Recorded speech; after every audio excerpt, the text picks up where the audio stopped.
Yun, may makakasabay daw ako. May makakakwentuhan na ako habang nakasakay sa eroplano. Tapos kaedad ko pa.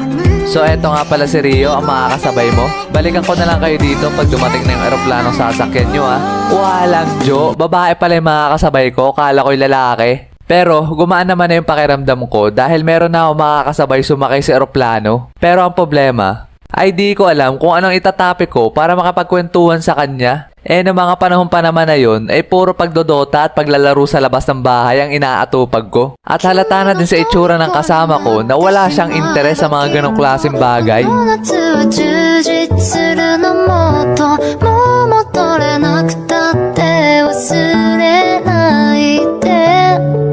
At makalipas ng ilang oras na walang imikan, ay dumating na rin yung eroplano na sasakyan namin. At dahil sayang passenger kami, hindi na kami pinapila at pinauna na kami pasakayin sa eroplano. At nung pagpasok ko, ay talaga namang oh my gulay. Ang ganda sa loob. At pagkatapos nun, ay hinatid na kami ng flight attendant sa aming upuan. Ang pwesto ko ay nasa tabing bintana, tapos siya naman ay naandun sa kabilang row. At nung nakapasok na ang lahat at nakaupo na sila sa kanika nilang pwesto, ay nagsimula ng umandar yung eroplano.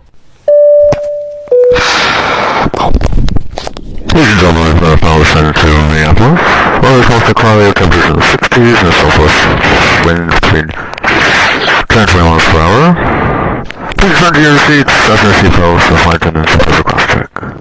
Sabay pabilis na ng pabilis yung andar namin. Tapos maya-maya, nararamdaman ko na lumilipad na yung eroplano. Kasi, nakatagilid na kami. Noong mga oras na yun ay ang bigat ng pakiramdam ko. Sabay parang may naipit sa tenga ko. Alam nyo ba yung pakiramdam sa tuwing nasisid kayo sa malalim pag naligo kayong swimming pool? Di ba ang sakit sa tenga? Ganun ang pakiramdam. Pero hindi mo na yung mararamdaman pag nasa ere na kayo. Kaya taman chillin like kabilin na lang ako nung nasa ere na yung eroplano. Tapos mangha-mangha pa ako dun sa upuan na nasa harapan ko. Kasi merong touchscreen. Nani daw what? Pwede ka maglaro dun o kaya naman manood ng pelikula. Pero ang pinaka-the best talaga doon mga repa ay merong libreng pagkain. Literal na nasa heaven ako.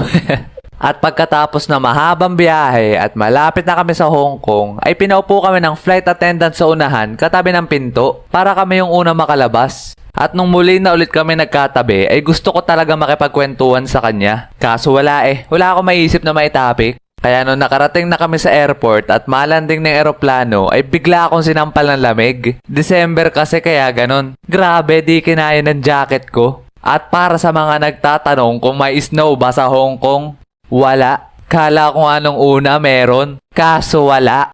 Tapos nung lumanding na kami at binuksan na ang pinto ay may sumalubong sa amin na babaeng Chinese. Siya mag-a-assist sa amin sa loob ng airport dun sa Hong Kong. Pagkatapos nun ay chinek na ng mga papeles namin. Sabay makalipas lang ng ilang minuto ay bumalik siya sa amin sabay tanong ng, "Are you two couple?"